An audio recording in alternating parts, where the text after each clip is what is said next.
I'm Jamie Howard, and I'm sitting with Jane Seward today, one of our literacy consultants. And you've likely seen Destination Adventure, and now we're going to share the stories from our consultants that are in the field on a daily basis. Jane, give me a quick background about why you teach and how you started teaching. Well, I started teaching a long time ago, and I actually knew when I was in the 4th grade. I can remember the day that I just said, I want to be a teacher. I loved my 4th grade teacher, and I think sometimes that is what leads a child to maybe begin thinking about being a teacher, because they connect possibly with their own teacher. So that's really where it all began, that I wanted to be a teacher. And it just took me a little bit. You know, you have to make that happen in your life. And once I did that and I went into the classroom, I was teaching 3rd grade, which I loved. I always knew I wanted to be with the littler people. I loved 3rd grade, but I knew what I really wanted was to teach 1st grade. I just needed to wait in that building for a 1st grade position to open up. And when it did, I asked to move to 1st grade, and I loved it, absolutely loved it, because I always wanted to teach children how to read. So that's where my journey began. While I really did like teaching math, I loved teaching reading. And over time, I left my classroom. It was a big decision for me because I spent a lot of years there, but I went into more of the coaching and spending my days with teachers versus being responsible for those 20-25 kids in my classroom. And I've enjoyed every moment of that as well. But your passion for literacy It's never, ever. All it does is grow.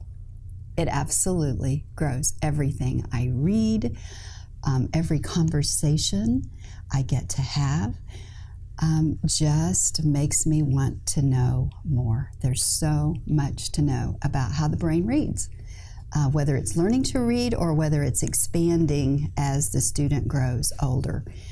There's just more to know. In fact, right before we sat down at the table, I was reading some more. It had to do with reading comprehension and older students and working memory and just some of those things. And I'm like, I'm learning, and it's exciting.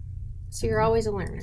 I'm always a learner, always a learner. I learn something every single day.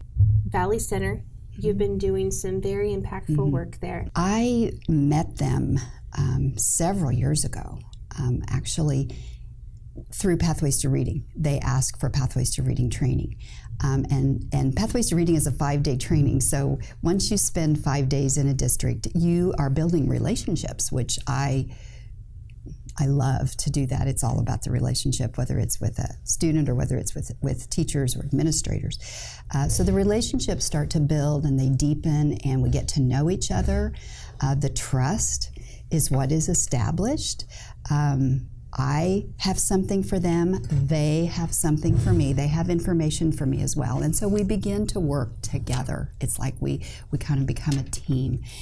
And so they adopted, they wanted to use Pathways to Reading to teach their students those very important foundational skills, those phonemic awareness, phonics skills that allows a student to be able to, take the text, read it efficiently, accurately, and then begin to think about what they're reading about or what they're thinking about. So when I met Valley Center, that was what we did initially. Over time, I've been able to return there multiple days, and we got to refocus. We were able to refocus on Pathways to Reading and take the learning deeper, because you do 5 days of training if you feel like, whoa, that was a lot. Now we go do it. Let's go put it into practice. And now let's come back and let's talk about how to refine those practices. So what's been really exciting for me, and I think for them, and I believe they would tell you, that It's the returning to it and going deeper and refining the skills is what has impacted the teachers and the students' learning. One of the things that we're going to do is look at this product, if you will. It's a toolbox called Text Tools. And, so the student is reading. They can efficiently get the words off the page, but it's not just about read, turn the page, read, turn the page. It's about thinking about what you're reading. And at one point, it was sort of just a question that I had of myself, and it was something like this. We all use many teachers, I did, use the metaphor, telling it or suggesting to a student, reach into your toolbox. We have a toolkit. Reach into your toolbox, and what tools are you going to use to understand this text? But I thought, sometimes for students, even some older students, but definitely our little students, that is like, a tool? Is that a hammer? What is that? And so I said, what could I actually create that could get students' hands on the text? So in Valley Center next week, we're going to be working with these little text tool boxes. Okay, and I know the teachers are excited about this. I've been talking with some of them, but when you look at what's inside, I'm not going to spend a lot of time here. I know we want to talk about some other things, but when you look inside, there's a couple of different sets of cards. One set has to do with what tools do I need to comprehend text. Another set has to do with what tools might help me to write. If I'm writing maybe in response to my reading, because that's a critical skill as well, then what tools might we need? So when you look at this, number one, there's two different colors. The orange set is for kindergarten and first grade because I developed them in response to standards. And there's a little bit of a difference in the language and what I thought kindergarten and first grade students, the support they might need with maybe more pictures on their card. Not all of them are readers just yet or proficient readers, so they were going to need a little bit more support that way. And then I created a set for 2nd through 5th grade in response to their reading standards as well. So let's see, I opened the 2nd through 5th grade one.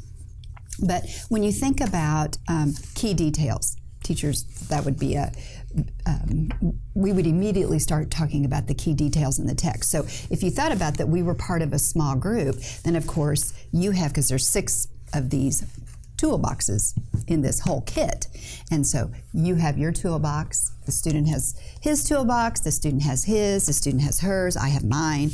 And so we're able to take a tool or two. The teacher would obviously probably not have all the tools in there at one time, but what we're going to do in Valley Center next week is we're going to take a look at these tools and say, now, how can I physically get the student's hands on the text?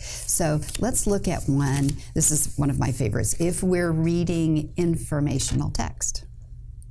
Informational text. I need some tools. I need something in my hand. Well, we know one of the things that we look for is the main topic. So I'm reading an informational text. What's the main topic?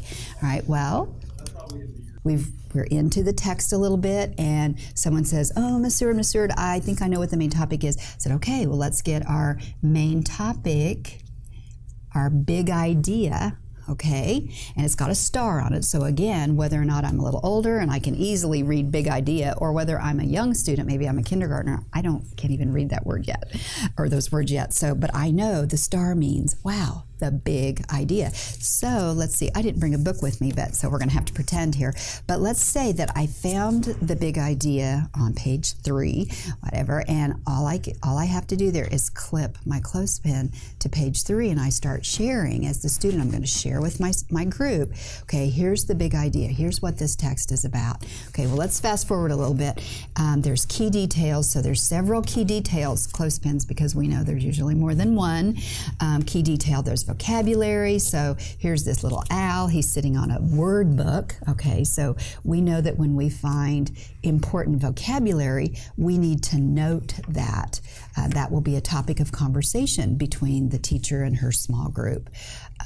We're going to be making connections. What connections to what I already knew? In fact, Jaime, when I was reading, just before we came over to the table, I was reading about the importance, which teachers I know this, but I was reading a blog and it had to do with the fact of the importance of building that background knowledge for students to be able to understand the topic. So how am I going to connect that? How am I going to encourage my students to connect what they already know to what is new information? Because the whole key here is I'm learning something in this informational text, but in order to retain it, I have to connect it to something that I already know. So that's the important part of talking about connections. And so with connections, you've got connections. So student is making connections, say, oh, Miss Howard, I'm making a connection. All right, so, okay, well, what connection were you making? So again, they're reading some of these pages, or we're going through them, and students are saying, I have these connections. And then one of the last things that they may do is to say, this is what I'm taking away. This is what I'm taking away from the text. This is the big idea. This is what I learned. And so I just call that my takeaway. So here's a little person carrying a suitcase. So, even little people. So they get it. Yeah, they get it. This is what I'm taking away from the text today. What page did I find that on? Was it one page? Was it multiple pages? What's that big idea that I'm taking away? And then one of the things that we encourage because we're talking about doing close reading as well, but one of the things we encourage when students are doing close reading and we're questioning to that is what evidence did you find? So I ask a certain question, a text-dependent question. In other words, the answer is dependent upon the evidence I found in the text. In this particular case, it would not be about information I brought with me. It would be about, well, I found it right here on page 7. And so I would say, what evidence did you find? And so the student says, well, I've got it already clipped right here. So simple tools, simple tools. Well, I thank you for your time. We've just skimmed the surface of the power of these tools that are on the table now. We're going to be visiting with Jane in a few weeks when she gets back, and we'll explore what her experience was in Valley Center, how it went, the takeaways from that, and we'll just continue the story, Jane's story, our stories. If you want to learn about any of these products or you're interested in them, visit shop.essdac.org and you'll find all of these great tools. Thanks for joining us today. Thank you, Jaime.